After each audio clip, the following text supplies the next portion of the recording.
You're listening to the Veterinary Innovation Podcast.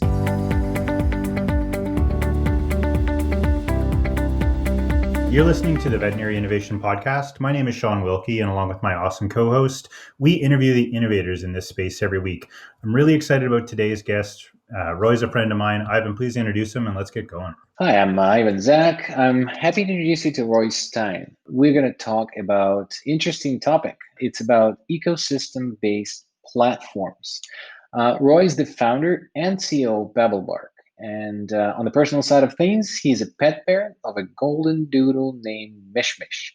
A big fan of Phil Collins, and he loves gardening. So Roy, welcome to the show. I'm super excited to talk to you because I've been following your platform for quite some time. So thanks for coming. My pleasure. Thanks very much, guys. Tell us a little bit about BabelBark for those who don't know what it is, and then we'll dive into specifics. So BabelBark is a holistic platform built under the premise, and we started it 5 years ago, that much like in every other industries where the younger generation, millennials and Gen Zs, or the mid-30s and below, have taken over as a major demographic, they have shifted those industries into platforms.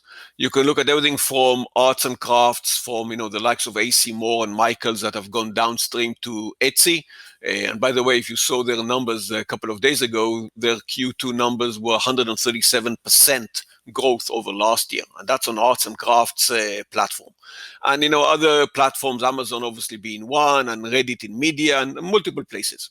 So when we started out 5 years ago, we saw there was no platforms in the pet space. There's a bunch of different apps, hundreds, if not thousands of apps that do great job, no disrespect to any one of them, but they're very vertically oriented into a small set of capabilities for a certain thing, appointment scheduling or medical record sharing or whatever. But in today's world, again, when you go and look at every other aspect of life that the younger generation have taken over, it's about platforms. It's about having the convenience of doing everything you need on one screen while you're walking down the street. So we created BabelBark that doesn't provide any single service itself, but it connects, aggregates, and concentrates all the other apps, all the other capabilities into one place. A pet parent can keep all of their preferred providers, their groomer, their vet, their this, their that, their whatever. We just let everybody coexist on one infrastructure, on one platform, in order to enable that one-stop shop. Exactly in the same way that Expedia will allow you to book all of your flights on, JetBlue or United or whatever flight company you're more comfortable with, but connect that to your hotel room, to your rental car, to your restaurants, to everything else. Roy, that's incredible and seems like an incredible amount of work. Where did the inspiration for the idea come from? And where are you at on this journey 5 years later? So the inspiration, Bill Rebozo, my business partner, and myself, this is our fourth startup together. After the former one was sold back in late 2014, we were kind of looking at going on vacation. And we were looking at, okay, if we go on vacation, the kids will have to take care of the dogs. He had a dog named Doug. I had a dog at the time as well, an older, call him gentleman by the name of Chico, who died. Now we have got a 2-year-old golden doodle named Mish Mish. But we were like, who's going to take care of the kids? And we love our kids a lot. But as everybody knows, they were late teenagers at the time. You can only trust them so much. So we were like, okay, how do we make sure that the dogs are well taken care of when we're away? And we started looking at the pet market. And we looked at all kinds of apps. And great companies out there, no disrespect to any one of them, but we couldn't find anything that gave us a total picture. We realized we had to slice and dice across 4, 5, 6 different apps in order to get bits and pieces of what we needed. And that doesn't make any sense.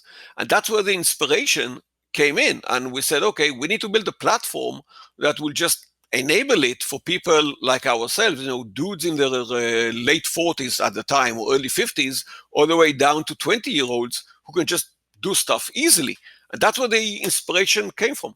And the name BabelBark actually came from the book, The Hitchhiker's Guide to the Galaxy. And those familiar with it, know there's a small fish called the bubblefish, which swims into the hitchhiker's ear and kind of translates all the languages in the galaxy into one place. And Bill, who loves that book, had the inspiration and said, you know what, exactly like the bubblefish translates all the languages in the galaxy, let's build the BabelBark that will translate or bring together everything in the pet space. That's a fantastic story. By the way, this is a side note, but I can't help myself. Your voice is so much aligned with the audiobook The Goal by Ilya Goldhart. Like, I don't know if you know the book. It's about the fear of constraint. Exactly the same accent. I'm sorry, but I love the book. So anyway, they just reminded me. If you're ever interested, I'll send you who it is. But so you're joining 3 different industries. Well, not industries, but verticals, let's call them. But Yes. or the so you're joining the veterinary vertical, the industry, which is groomers, pet walkers, sitters, and stuff like that, and then the actual customer or the pet owner and everything around the pet. So can you walk us through sort of, quickly what each vector is doing for the that particular role or the persona, if you will? So first of all, it's designed in a way where think of it as a 3-spoked wheel, where each one of the spokes can work independently. But the power comes in when they all work together in unison.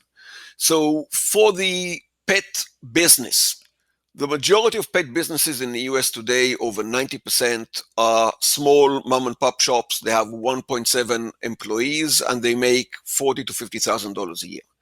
They have no real CRM or business management tools in the price range that make it logical for them to work. Even the people who work, the home-based businesses who work with Rover and WAG charge 40% of the take or something along those lines, 25 to 40% of the take, in order to manage all of that. We come in and we say, look, we're going to give you a cloud-based SaaS platform that enables you to do online client management, remote scheduling with the pet parents, marketing, payments, services, the whole shebang. And we just charge you a flat rate of $29 a month, regardless of how many clients, regardless of how much business you run through the system. That makes a lot of sense.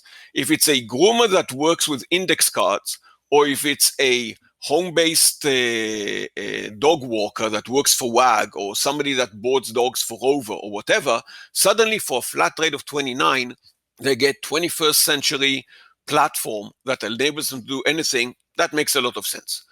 For the vet, we tell them, look, we're not replacing what you do. Telehealth platforms are a dime a dozen. No disrespect to anybody, but again, you can do it even on Zoom today, right? You can just open up a video conference and do it on Zoom. You don't need a tele video platform. But what the vet doesn't have is the ability to connect remotely to that pet and be able to provide virtual care and everything from medication compliance, post-operation follow-up, support in chronic conditions, and any other kind of capability in telemedicine and virtual care and remote monitoring capability. And that's what we provide that vet. The pet parent now has the ability to connect via the app to everybody that they need in one place, including having cross-functional support.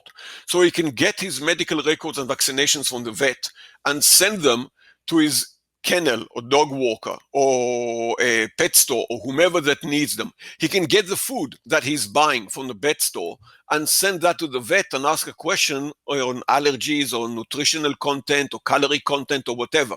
They can monitor the weight. They can monitor the wellness. Everything they need in one place. Now, because all of these work together on the same platform, now you generate a wealth of information that enables the pet parent to way better manage the health of their pet. We don't sell the data. We don't do anything with that kind of stuff. But it enables the pet parent and the vet to have predictive analytics and a much higher level of care and support based on the data that is generated. For example, if you have a 9-year-old lab that potentially will be developing arthritis or other kind of hip dysplasia issues, the vet can now say, look, that lab needs to have not more than X number of activity per day, and he needs to eat a certain food with a certain level of supplement. You now, as the pet parent on your app, know exactly what food to feed and how much. You can track their activity and know when they're hitting their limit, either minimum or maximum. Your dog walker knows when that dog is close to a certain limit. Everybody can work in a cohesive way in order to get to a much better health management of that pet. That's just one example. I can go through a dozen more in a minute if you like. That's fantastic. So three verticals. The one thing that pops in my mind immediately, being a sort of a marketer, how do you approach this, and what do you think the first vertical, and then how do you lock them in so this actual puzzle works together? You mentioned that prior to we started recording, you mentioned to us that the biggest uptake is from the pet owners. So what is it the uptake like from the industry and from veterinarians, and where do you think that interconnection will happen? We actually started out with the pet services because they were the ones that we identified as having the most need and the relatively fastest turnaround. And we were right. We had over 800 businesses, mostly trainers and groomers, sign up and use the platform in a very, very short time frame.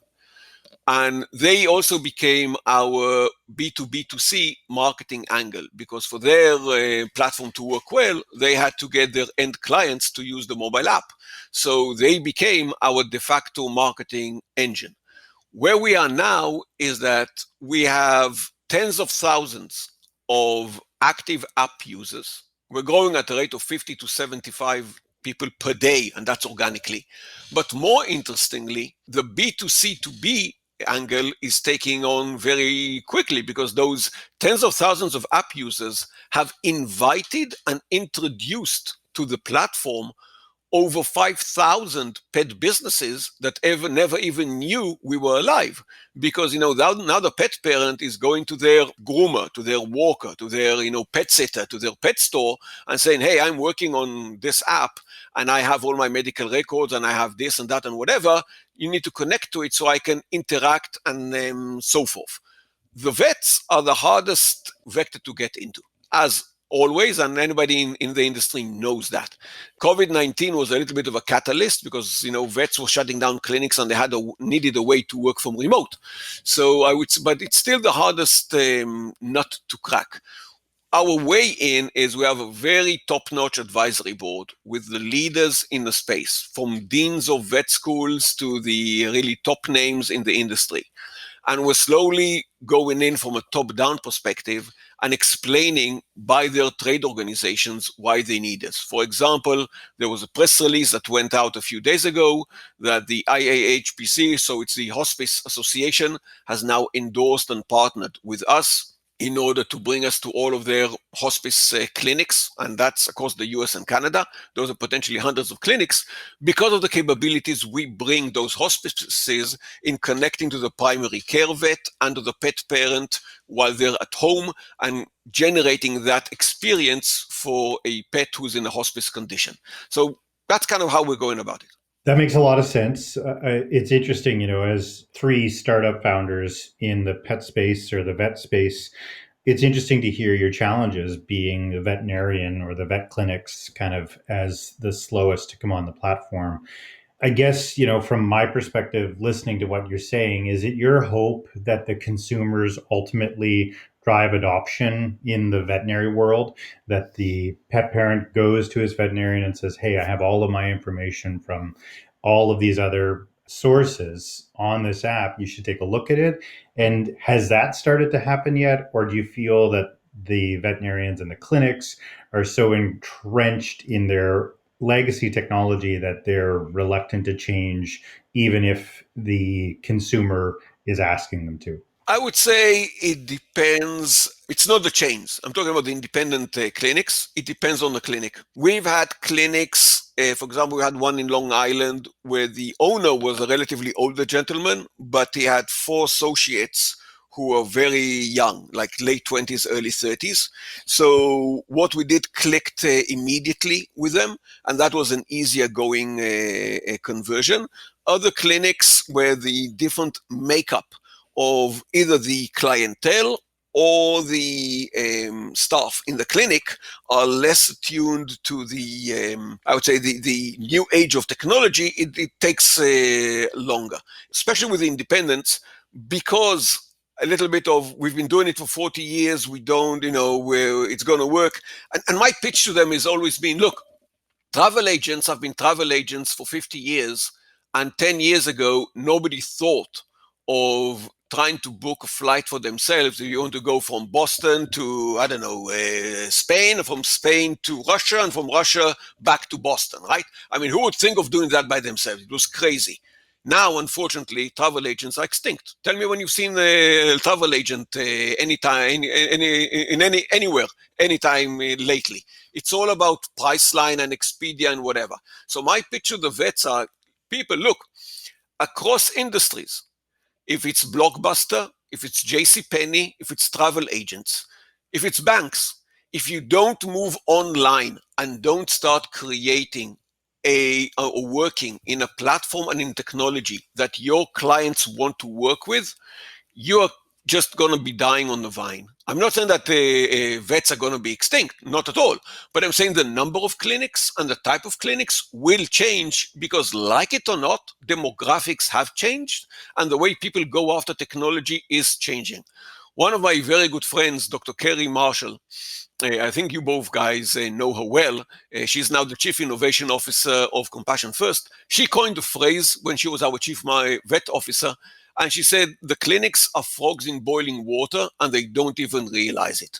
And she's absolutely correct. They don't even understand it. But unless they migrate to working more online and with platforms, they're going to die on the vine. VHMA already came up with data that said that there's a 21% drop in new client acquisition over the last 3 years. And that's in a time when pets are booming in the US. So why is it that there's a drop in new client acquisition? Because the younger generations just don't see it the way that, me and my older friends saw it when we had started taking pets. That's amazing. So if the owners are picking it up so fast, what is the experience like and what do the owners do? Like, how do they interact with the application? They heard about it, they downloaded it.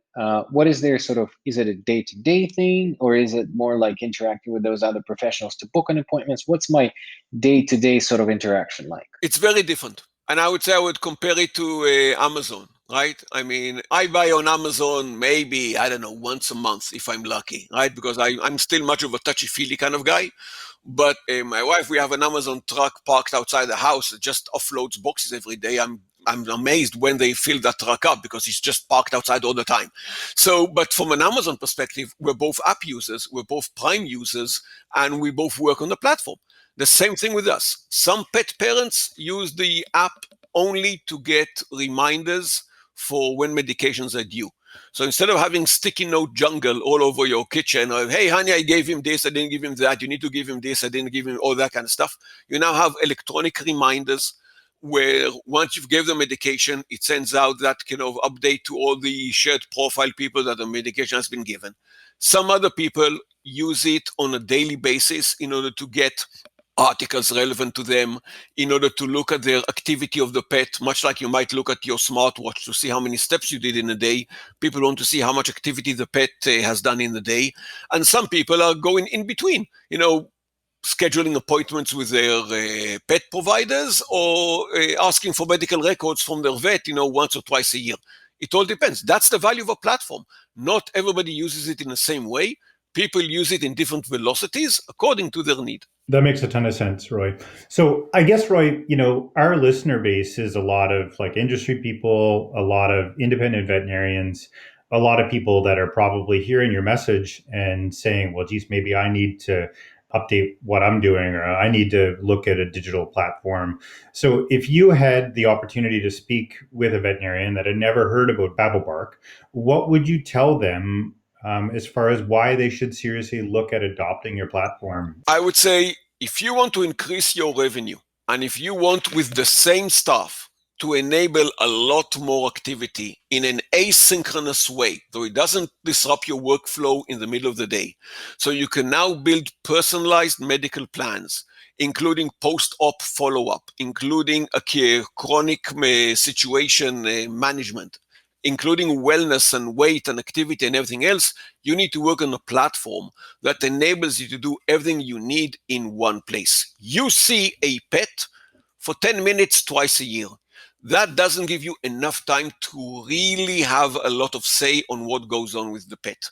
But with a platform that connects to your client, you can now have contact and send them information and get information back 24/7, 365. You don't need to get that information at that velocity. You have other things to do, but it has a built-in alert system that will only alert you when things get bad, or will give you the ability to sell concierge services where on a subscription level, you can put people on that subscription level and check their condition on a monthly or quarterly basis. Wow. Yeah, I mean, that's pretty compelling. I think it's a really interesting thing that you guys are doing. I have a bunch more questions that I want to ask you, so we're going to have to grab a beer if we're ever able to travel to the US again. Yep, Connect love with you to. live.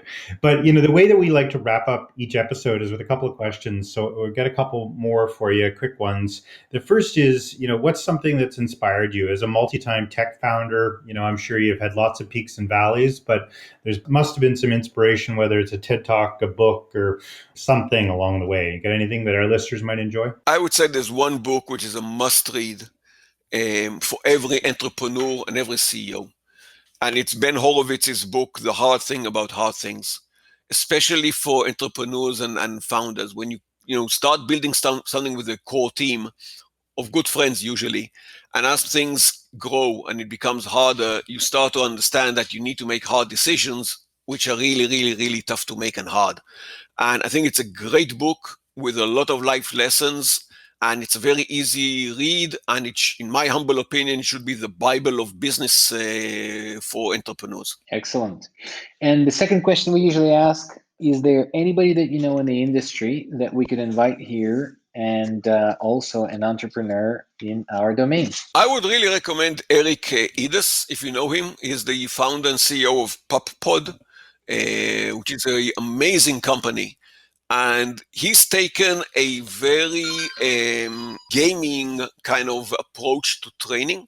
And he has a whole set of products called PupPod, which especially since I live in Boston, I can tell you that, I use these products all the time because they give my pet activity in the 6 months of snow and ice and minus sub-zero degrees outside, but it also helps a lot in training. And a great set of products, and he's a great guy, awesome person, and I would really recommend talking to him. Thank you so much for listening to the Veterinary Innovation Podcast. If you want to hear about our new episodes, please follow us on any social media channel. Also, you can check out our website at veterinarynnovationpodcast.com. See you next week.